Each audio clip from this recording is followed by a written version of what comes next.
recorded live at 4ZZZ Studios and broadcast across Brisbane on 102.1 FM. You're listening to Z Games, where we bring you the best in gaming news, reviews, community and culture. Want to get in touch? Text in on 0420 626 733.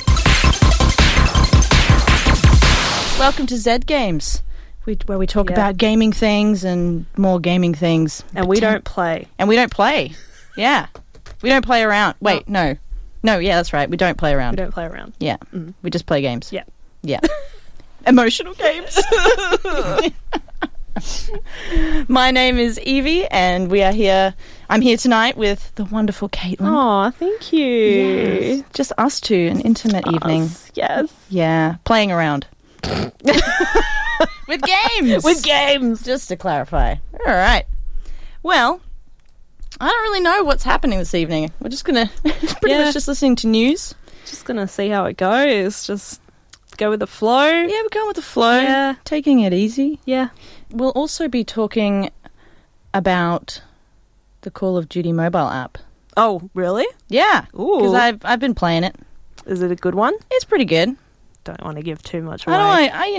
Just tease them, just let them know. Stick around. You're going to hear some stuff about Call of Duty mobile app. Mm. I've got it. I've played it. What do I think? I'll tell you later. Is it COD Ma? COD Mob. COD Mob. Because it's mobile. COD Mob. It's not COD Ma mobile app.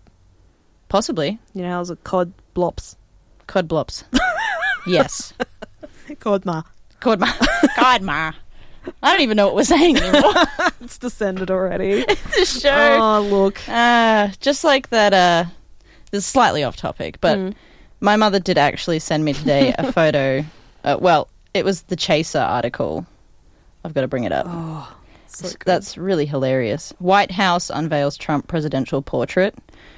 It's not real, just for the people out there. Satirical. Yes. But it's a portrait of a dumpster on fire. It's really beautiful.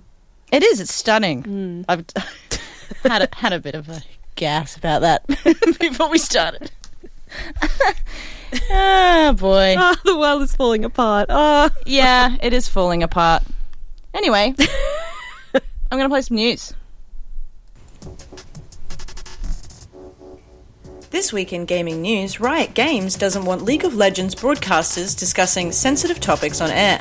This comes as a response to a controversial move from Blizzard to ban a Hearthstone player who shared support for the Hong Kong protesters. John Needham, the global head of League of Legends esports, said in a statement, "We serve fans from many different countries and cultures, and we believe this opportunity comes with a responsibility to keep personal views on sensitive issues separate."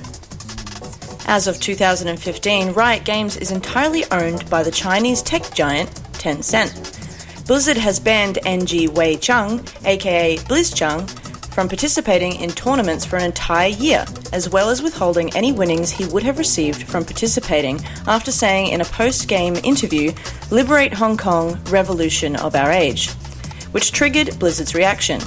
Around 30 Blizzard employees have walked out in protest of that decision. Many lawmakers, angry fans, and other game publishers have come out with statements and posts condemning Blizzard. League of Legends is currently amid its annual World Championships, where top teams from around the globe compete in a World Cup-style event. The tournament attracts big-name brands such as Louis Vuitton, and even Nike have recently signed on to make team jerseys. The game is very popular in China, where the League of Legends Pro Team is one of the largest professional esports leagues in the world. This controversial banning of a professional player by Blizzard has created some tension for the tournament. Hopefully all goes well until the finals in Paris on November 10th. A man allegedly broke into Valve and stole $40,000 worth of equipment and games with a recycling bin. According to Washington news station Kiro 7, charges were filed last month against a man who broke into Valve's office multiple times in June 2018. The suspect was previously arrested on burglary charges the same month, and then arrested again after leading police on a chase in a FedEx truck. He is currently not being held by police, and there are multiple arrest warrants with his name on them, and another will be issued if he fails to attend in court this week. According to police, there is a 24-hour security force with TV surveillance in the building, and yet the suspect was able to wheel a recycling bin into the office through a stairwell, fill it with computers and games, and then wheel it to his car parked across the street. Whether any confidential company secrets were stolen is unknown, and it is unlikely that Valve will comment on the incident. PAX Australia 2019 saw many promising indie games. Some of those games this year we'd like to highlight from the event are The Rewinder by Misty Mountain Studios, Acid Knife by Powerhoof, Unpacking by Witchbeam, Best Friend Forever Starcloud, Chaos Tavern by Dragon Bear Studios, Dead Static Drive by Fan Club, Speaking Simulator by Affable Games, Wayward Strand by Ghost Pattern, The Vigilante Proclivities of the Longspur by Irreverent Pixel Feats, and finally Warhammer Underworlds Online by Steel Sky Productions. And that's all this week in gaming news. Interesting week in gaming news. Yes. I mean, some funny, if not strange, some kind of messed up but ongoing. I brought up to you when we came into the studio that Blizzard has actually refunded Blitzchung's prize money. Yes, that's correct. And he's also no longer banned for a year. He's actually banned only for 6 months. So that news is slightly outdated as of 24 hours. Yeah, it's been a very interesting news cycle with that whole sort of situation. It's been, I mean, it's quite controversial, really. Yeah. And I guess as an esports player, as a professional player, it'd be difficult to sort of navigate that field of what is appropriate to say and what isn't appropriate to say, and what you feel you want to say, because you're in a position of power, I suppose. You have the ability to reach a large platform and to reach out to a lot of people, whether that be within your home nation or another nation. And I feel like, you know, if you've got a strong opinion or a strong view, to be able to use that platform to share your feelings and support for whatever. It's hard because, I mean, the issue with him was that it was in his contract that he couldn't talk about any sort of political or things like that, which was why they took his prize money away in the first place and instituted the ban. It wasn't because of the subject matter, though it probably was. It was because he was breaking his contract. But, you know, he's a Hong Kong citizen. Yeah. Right? So I think it would be very hard, especially when you're in a position where you're talking to people all the time on social media. It'd be super hard just to stay completely mute on such a big issue. And also to remain non-biased on that sort of issue. Because the other thing is, too, if you know, because he's from Hong Kong and he travels around the world a lot to play, and he'd be making bank. This is his career. This is his full-time gig. Yeah. And, you know, he'd have a lot of family and friends at home that would probably be out rallying. Yeah. You know, because the amount of people that are protesting is... It's huge. Insane. Yeah. So, you know, he would be hearing all this, what's happening at home, and probably having, you know, emotional reactions to that. So he probably felt obligated, or to some extent, to say something. Yeah. Despite obviously having such... I mean, I think mostly the reaction is... I think the retaliation that Blizzard had is what people are more outraged about. Definitely. More than so much someone making a political statement. I mean, plenty of people make political statements. Yeah, and it's such a full-on situation that's happening right now, and it's everywhere in our media, like... all over the world, it's everywhere in the media. So, yeah, I don't know. I definitely think it's a delicate subject. It's a very delicate subject. It's a very delicate subject, but at the end of the day, people are going to be able to voice their opinions and say how they feel about things. So, yeah, and I guess if it's at the cost of...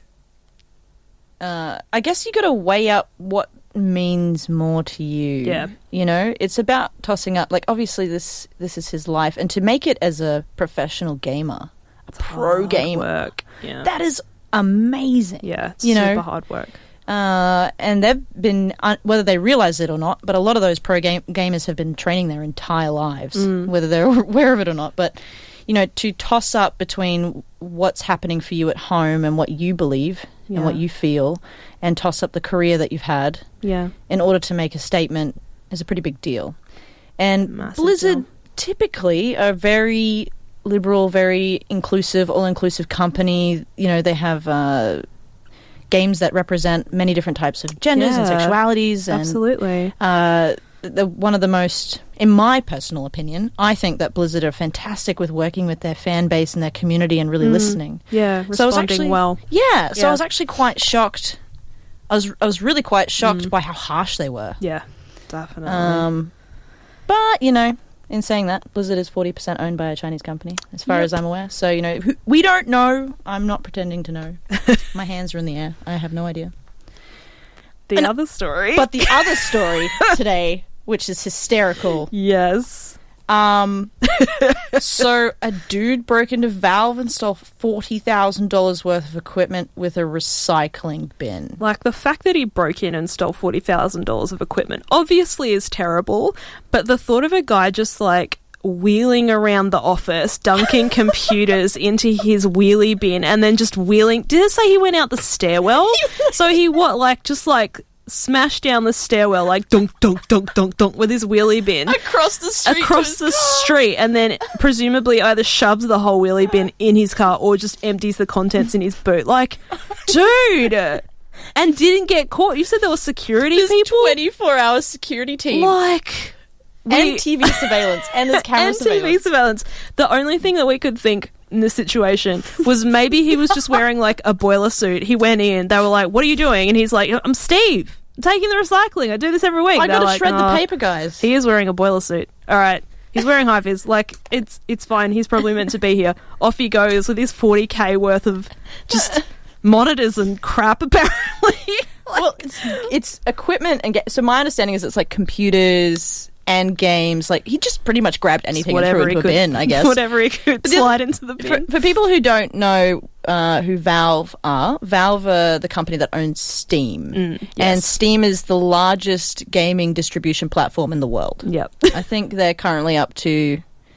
Oh, gosh, I can't remember. I think it's somewhere between 80 to 100,000 games on Steam. Yeah, anyway, so many. It's a really big company with the financial means to be quite secure on their headquarters premises. You would think so. So I think this is hysterical. It is funny. I hope they get, the justice, but also it's funny. I do believe that in the full article that I was reading, they were saying that he actually was caught selling some of the stuff that he stole from Valve, and they still haven't been able to track him down. God, you gotta there's hustle. warrants out for him. Gotta hustle. Oh my goodness, it's hysterical. Every time I keep giggling thinking about this guy. No, like, it's terrible, but also I kind of respect him. Like, I just don't know how you pull something like that off successfully. It's just the most conspicuous, the most conspicuous way you could go about stealing stuff with a bloody wheelie bin. But I wonder if he had a disguise. Anyway, I'm getting way into this because I feel like I know what I'm wearing for Halloween now. The Valve thief. I'm just gonna get a recycling bin and look real cash and just walk around the streets. Put just like cardboard computer boxes in there. Yeah. You don't have to put actual computers because... And I'll play my COD mob. Yeah. At the same time, yeah. It's like hardcore. Oh my gosh. Anyway, my name is Evie and I'm here with Kate tonight. You're here with Kate? Caitlin? Yeah. My Hi. goodness. What's up? I don't know, this show's taking a wild turn right now. We're both tired. Well, I'm going to talk a little bit about Call of Duty Mobile now. Yes. Yeah, because I've been playing it because I'm cool. And that's kind of what we do here at Zed Games. Play a bit of game. Play a bit of game. Yeah. We do a game. Play a bit of game. Yeah. So basically, Call of Duty Mobile is free-to-play first-person shooter. For those of you out there who don't know what Call of Duty is, it's quite possibly one of the largest games ever. FPS. It's on your phone now.